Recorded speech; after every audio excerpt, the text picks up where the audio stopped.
All right, everyone get ready, because today's deep dive is going to take us into the world of chemistry. Chemistry. Yeah, but not the kind you might be picturing.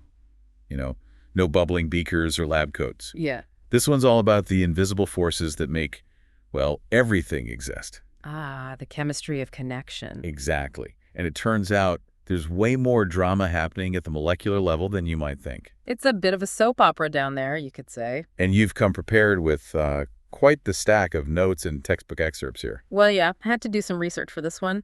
We're going to be exploring the fundamentals of chemical bonding. Like the language of molecules. Exactly, how they communicate and build the world around us. So where do we even begin with all of this? Let's start with a simple idea. Nature loves stability. Stability. Yeah. And low energy states, atoms are kind of like us in that way. Like finding the perfect spot on the couch and just chilling. Exactly. And they achieve that comfy state by forming bonds, connecting with each other to create molecules. So that's what chemical bonding really is, this drive to connect. Exactly. And to understand how it all works, we need to go back in time a bit. Back in time. To like the days of alchemy and potions. Not quite that far back, but close. To 1916, when two brilliant scientists, Cussell and Lewis, cracked the code of chemical bonding. Wow, 1916. That's over a century ago. Mm-hmm. Their ideas are still relevant today. Yeah, their theories are still the foundation of how we understand bonding today. It's amazing how much they figured out back then. So what were their big breakthroughs? What did they discover? Well, Cussell focused on ions. Ions. Yeah. Atoms that have either gained or lost electrons to become, more stable. Okay, so like they're trying to achieve a certain number of electrons. Yes. They want to have the same electron configuration as the noble gases. Noble gases. Those are like the royalty of the periodic table, right? Exactly. They're already super stable, so other atoms try to mimic them by gaining or losing electrons. To become, well, ion. Right. And then, because opposite charges attract, those positively and negatively charged ions form what we call ionic bonds. So it's like a perfect match. They complete each other. Exactly. The classic example is table salt, or sodium chloride. Sodium loses an electron to become a positive ion, and chlorine gains that electron to become a negative ion, and bam, they're bound together. Okay, I'm with you so far. So that's Cussell's contribution. Now, what about Lewis? What was his focus? Lewis was all about sharing. He developed the theory of covalent bonds. Covalent bonds. Yeah, where atoms decide to share electrons instead of completely giving them up or taking It's some. more like a partnership, a joint venture. Exactly. They pool their resources, so to speak, to achieve that stable electron configuration. And they came up with a way to visualize this sharing, right? Yes. Lewis dot structures. Those diagrams with dots representing electrons and lines representing the shared bonds, they're really helpful for understanding how electrons are arranged within a molecule. Ah, yes. Those diagrams. I remember those. They make it so much easier to see what's going on. Absolutely. And a key concept that helps us understand both ionic and covalent bonding is the octet rule. The octet rule. Is that like some kind of chemistry commandment? It's pretty fundamental. It basically states that atoms strive to have 8 electrons in their outermost shell, their valence shell. So like having a full house. Yeah. A complete set. Exactly. Having 8 valence electrons makes them stable, like those noble gases we talked about. Makes sense. But are there like exceptions to this rule? Because I feel like there are always exceptions in chemistry. Of course, there are always exceptions. Some atoms are content with less than 8 electrons, and some can even accommodate more than 8. This is called an expanded octet. Expanded octet. Sounds like they're really pushing the limits. Yeah, they are. And then there are molecules with an odd number of electrons. Those just can't follow the octet rule no matter how hard they try. So like the rebels of the chemistry world. You could say that. But even with those exceptions, the octet rule helps us understand a lot about why atoms bond the way they do. Okay, so atoms bond to achieve stability, either by transferring electrons or sharing them. Oh, yeah. And this octet rule is like a driving force behind a lot of that bonding behavior. Exactly. It's all about finding that perfect balance of electrons to achieve that low-energy, stable state. All right, that makes sense. So once these atoms have formed their bonds and settled into their happy, stable configurations, how do we actually measure how strong those connections are? Like, is there a way to quantify that? Oh, absolutely. It's like we become relationship therapists for molecules. We use something called bond parameters to assess how strong and stable those bonds really are. Bond parameters. What are those? It sounds like we're checking their pulse or something. It's kind of like that. Bond parameters give us crucial information about the relationship between two bonded atoms. And the first one we look at is bond length. Bond length. Yeah, it's pretty simple. It's just the distance between the nuclei of the two bonded atoms. The closer they are, the stronger the bond. Exactly. A shorter bond length means a tighter, stronger connection. Okay, that makes sense. What about the angle between those bonds? Does that matter? It absolutely does. We call that bond angle, and it determines the 3D shape of the molecule. So bond length is about closeness, and bond angle is about how they're positioned in space relative to each other. That's a great way to put it. It's like understanding a couple's personal space. Right. Some couples need a bit more room to breathe than others. Exactly. And those bond angles influence how a molecule interacts with other molecules, how it fits together with other pieces of the puzzle. Okay, so we've got bond lengths and bond angle. What about the energy involved in all this? How do we measure that? That's where bond enthalpy comes in. Bond enthalpy. Sounds like something out of a physics textbook. It might sound complicated, but it basically measures how much energy is required to break a bond. Ah, okay, so like how much effort it takes to tear those two atoms apart. Precisely. The higher the bond enthalpy, the stronger the attraction between the atoms, and the harder it is to break that bond. So a high bond enthalpy means a power couple, a real strong connection. Exactly. And a low bond enthalpy might signal that the relationship is a bit shaky or easier to break apart. Interesting. But things aren't always so clear-cut, are they? What happens when those bonds are more complex, harder to define? That's where the concept of resonance comes in. Resonance, like a guitar string vibrating. It's similar in a way. Sometimes one simple Lewis structure just can't capture the complexity of a molecule's electron distribution. So it's like trying to describe a human relationship with a single label. Sometimes it's just not enough. Exactly. Some relationships are more nuanced, and we need multiple perspectives to truly understand them. So resonance is like having different ways of looking at the same molecule. Precisely. We use multiple resonance structures to represent these complex molecules, showing how the electrons are delocalized or spread out over multiple bonds. Okay, so we've got these different types of bonds, ionic, covalent, and those complex ones with resonance. But are all bonds created equal? Like, do they all share electrons in the same way? Not quite. Just like in any relationship, some atoms are more possessive than others. We call that electronegativity. Electronegativity, that sounds intense. So some atoms just want to hold on to those electrons more tightly. Yeah, think of it as a measure of an atom's electron attracting power. So in a bond, if one atom is more electronegative, does that mean the electrons aren't shared equally? You got it. The more electronegative atom pulls those shared electrons closer, creating what we call a polar covalent bond. Polar covalent bond. So it's kind of like a tug of war where one side is winning. That's a perfect analogy. And because of this uneven sharing, the more electronegative atom ends up with a slight negative charge, and the less electronegative one gets a slight positive charge. Interesting. So it's not a full separation of charge like in an ionic bond, but there's definitely some tension there. Exactly. Okay, I think I'm getting the hang of this bond polarity thing. Yeah. But how do we actually figure out what these molecules look like in 3 dimensions? It's not like we can just whip out a microscope and take a peek, right? You're right. It's not that simple. But luckily, we have something called VSAPR theory to help us out. VSAPR theory. That sounds complicated. It's a bit of a mouthful, yeah. VSAPR stands for valence shell electron pair repulsion. Valence shell electron pair repulsion. Okay, so break that down for me. What does it actually mean? Well, it all boils down to the fact that electrons, especially those in the valence shell, are negatively charged, right? Right, electrons have a negative charge. And like charges repel each other. So those electron pairs, whether they're involved in bonding or just hanging out as lone pairs, are constantly trying to get as far away from each other as possible. Oh, I see. So it's like a game of molecular keep away. Exactly. And by understanding how those electron pairs are pushing and shoving each other, we can predict the overall shape of the molecule. So it's like those electron pairs are dictating the molecule's personal space. That's a great way to put it. For example, if a molecule has 4 electron pairs around the central atom, they'll spread out as much as possible, arranging themselves in a tetrahedral shape, like a pyramid with a triangular base. A tetrahedron. I vaguely remember that shape from geometry class. It's a classic and incredibly important in chemistry. Okay, I'm starting to see how these tiny electrons can have a big impact on a molecule's shape. But is there any way to actually picture these bonds forming? Like, zoom in and see how those atomic orbitals interact at such a tiny scale. Well, that's where we step into the realm of quantum mechanics with a theory called valence bond theory. Quantum mechanics. Now we're getting into some serious science. We are, but trust me, it's not as intimidating as it sounds. Valence bond theory basically tells us that a bond forms when atomic orbitals from different atoms overlap. So it's like two atoms extending their hands and shaking them. That overlap is where the connection happens. I love that analogy, and the strength of the bond depends on the extent of that overlap. A furred handshake is going to make a stronger connection than a limp one. Makes sense. And I'm remembering something from chemistry class about hybrid orbitals.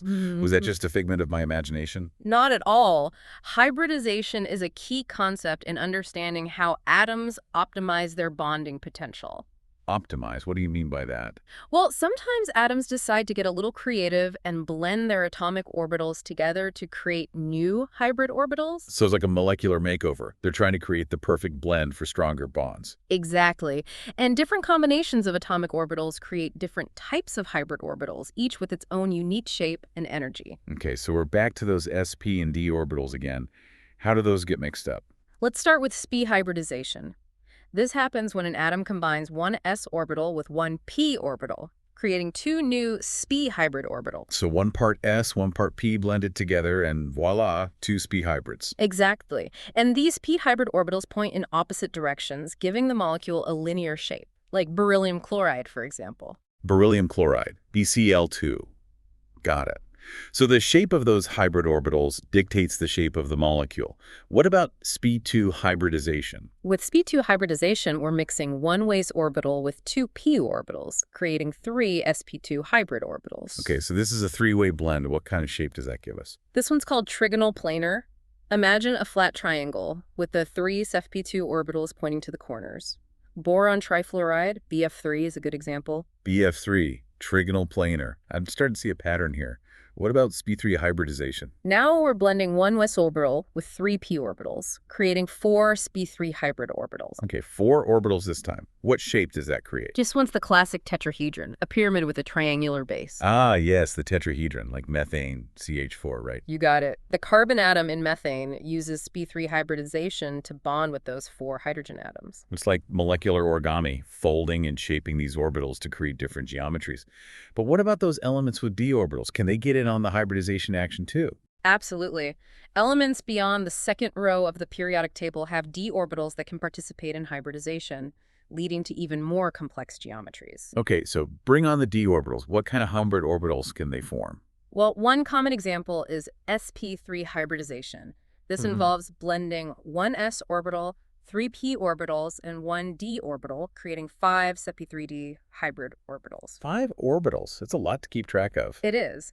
And these 5 sp3d orbitals arrange themselves in a shape called trigonal bipyramidal. Trigonal bipyramidal. Okay, that one's new. Can you give me an example? Sure. Phosphorus pentachloride, PCl5, is a perfect example. So phosphorus is really showing off with those d orbitals.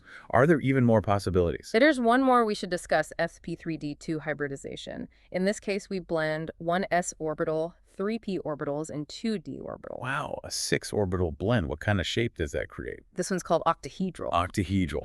Like, these names are getting more and more complex. They are, but they describe these beautiful symmetrical shapes. It's like molecules are tiny works of art. I love that. So from SCREE to sp3d2, it's all about atoms trying to optimize their bonding potential, finding the perfect mix to create the most stable molecules. Exactly. This is incredible. It's like we've gone from those simple dots and lines of Lewis structures to these complex 3D structures, all thanks to the power of hybridization.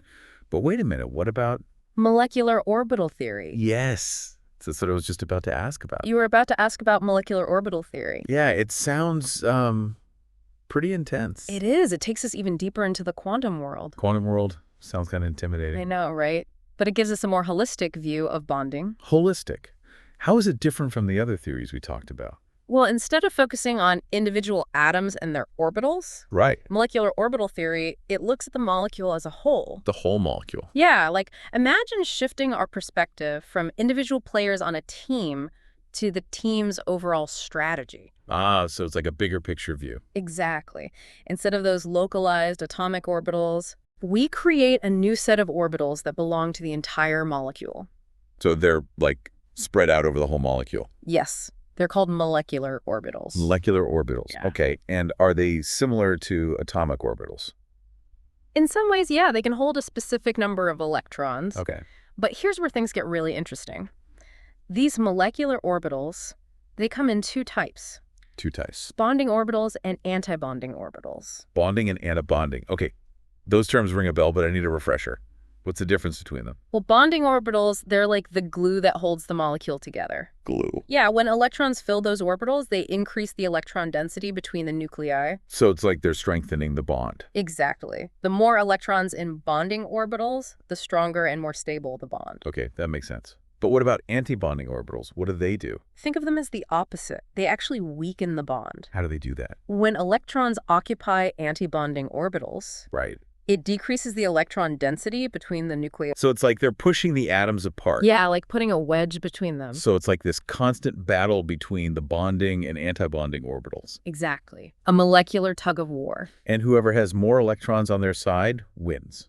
That's a great way to think about it. And this whole idea is quantified by something called bond order. Bond order. It basically tells us the overall strength of the bond. Based on the number of electrons in bonding versus antibonding orbitals. Exactly. For example, a bond order of 1 means a single bond, like in hydrogen gas, H2. Yeah. A bond order of 2 means a double bond, like in oxygen gas, O2. Okay, that makes sense. And a bond order of 0, Well, that usually means the molecule won't even exist. because there's no net bonding effect. Exactly. So this bond order, it not only tells us how strong a bond is, but also predicts if a molecule can even exist. That's right. And here's another cool thing. Molecular orbital theory also explains magnetism. Magnetism. Wait, what does magnetism have to do with all this? It all comes down to those unpaired electrons. Right, those electrons that didn't find a partner. Exactly. Those unpaired electrons are like tiny magnets, creating their own little magnetic field. So if a molecule has unpaired electrons, it's like a mini magnet itself. Yeah, we call those molecules paramagnetic, meaning they're attracted to magnets. Ferromagnetic. Okay.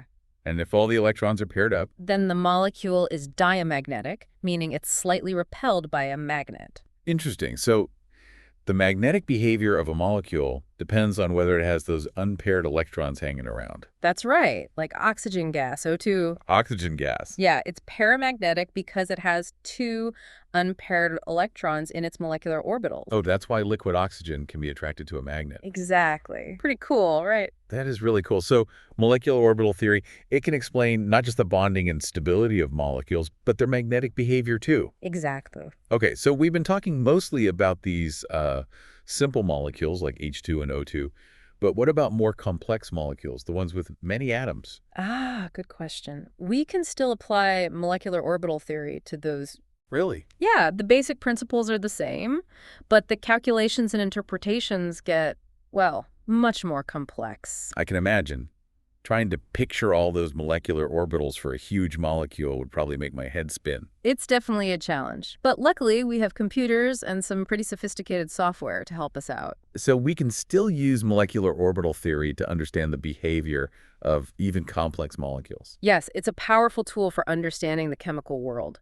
This is mind-blowing. It's like we've been zooming in closer and closer to the heart of how these atoms connect and interact. I love that analogy. And speaking of zooming in, there's another type of interaction we haven't talked about yet. Another one. I thought we covered all the bases. There's always more to discover. This one's called hydrogen bonding. Oh, right. Hydrogen bonds. I remember learning about those in biology class. They're crucial for so many biological systems. Yeah, they're involved in the structure of DNA and proteins, right? Exactly. They're essential for life as we know it. Okay, so remind me, how does hydrogen bonding work again? Well, it starts with a hydrogen atom that's covalently bonded to a very electronegative atom. Like oxygen or nitrogen. Exactly. So you have this polar covalent bond. Right, where the electronegative atom is hogging the electrons. That's it. And that creates a partial positive charge on the hydrogen. And a partial negative charge on the electronegative atom. Right. And then that partially positive hydrogen gets attracted to a lone pair of electrons on a nearby electronegative atom. So it's like a bridge between two electronegative atoms. Yeah, a weak electrostatic interaction. That's the hydrogen bond. And although these hydrogen bonds are individually weak, Yeah, they can be really strong collectively, right? Like in water. exactly. Each water molecule can form 4 hydrogen bonds with its neighbors. Creating this network of interactions. Yeah, that's what gives water its unique properties, like its high boiling point. And surface tension. Right. And it's all because of those hydrogen bonds. Wow, it's amazing how these tiny interactions can have such a big impact. It really is. And it applies to countless other molecules, too, especially in biology. So let's talk about DNA. How do hydrogen bonds play a role in its structure? Well, remember that DNA has this double helix structure. Yeah, like a twisted ladder. Exactly. Those two strands of the ladder are held together by hydrogen bonds. Between the nitrogenous bases. Precisely. Adenine always pairs with thymine through 2 hydrogen bonds, Okay. and guanine always pairs with cytosine through 3 hydrogen bonds. And these pairings, they're essential for DNA replication. Exactly. It's amazing. Hydrogen bonds are holding together the blueprint of life. They are. And they also play a crucial role in the structure of proteins. Proteins too. How so? Proteins are made up of these long chains of amino acids. Right. And those chains fold into specific 3D shapes. It's like molecular origami. That's a great way to put it. And hydrogen bonds, they help stabilize those shapes, allowing the protein to function properly. So hydrogen bonds are involved in everything from the properties of water to the structure of DNA and the function of proteins. It all comes back to that fundamental principle of chemistry. Atoms seeking to connect and form stable arrangements. Exactly. Whether through strong covalent bonds, ionic bonds, or those subtle hydrogen bonds. This has been an incredible journey. We've covered so much ground, from basic bonding principles to complex theories. And we've only scratched the surface. I know, right? There's always more to learn and explore in the world of chemistry. That's what makes it so fascinating. There's definitely a lot more to explore, but it's pretty amazing how all these concepts connect, isn't it? It really is like building a giant molecular puzzle. Exactly. Each piece fits perfectly into place. And speaking of fitting together, I think it's worth revisiting bond polarity. Bond polarity. Oh yeah, that's all about how atoms share electrons, or, well, don't share them equally. That's right. Remember electronegativity. Yeah, the measure of how strongly an atom attracts electrons. Exactly. And when 2 atoms with different electronegativities form a bond, Right. the electrons, they spend more time around the more electronegative atom, Making it slightly negative. and the less electronegative atom becomes slightly positive. So it's not a complete transfer of electrons like in an ionic bond. No, it's more like a shared custody arrangement.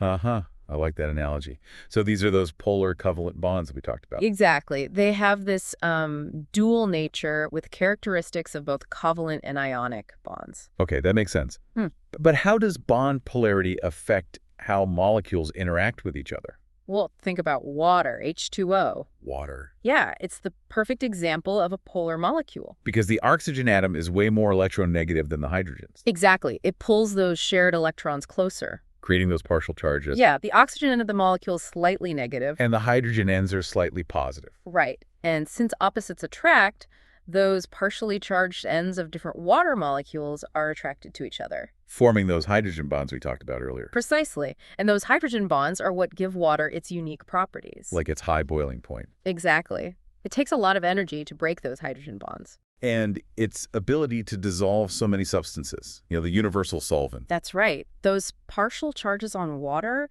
they act like tiny magnets, attracting and surrounding other charged particles or polar molecules. So water can pull apart other substances and dissolve them because of this bond polarity. Exactly. And this ability is essential for life. Right. It's how nutrients are transported and waste products are removed. It's all thanks to bond polarity. It's incredible how this one concept explains so much. I know, right? From the properties of water to the interactions between complex biomolecules, It all comes back to those fundamental principles of chemical bonding. the drive for atoms to connect and form stable arrangements. Through covalent bonds, ionic bonds, hydrogen bonds. It's a beautiful tapestry, really. This deep dive has been eye-opening. We've gone from those basic building blocks of matter to these incredible theories that explain how everything works at the molecular level. And it's just the beginning. There's so much more to discover about the nature of chemical bonding.